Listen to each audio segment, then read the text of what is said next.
Привет всем!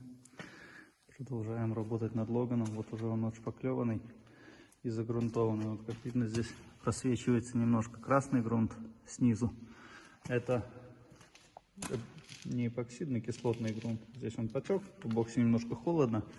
Уже не хочу загонять в камеру заради этой ерунды. Не имеет значения, эта машина будет все равно полностью грунтоваться. Это первый слой, так сказать, чтобы шпакля в себя впитала. Вот здесь еще не загрунтовал.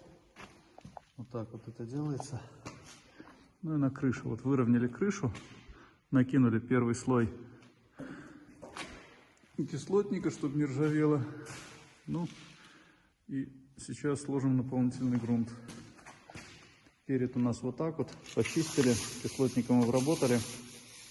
И в принципе на этом будет все. Дальше, ну здесь краской припылится вверх, а низ просто обработается мастикой, и это будет хорошо.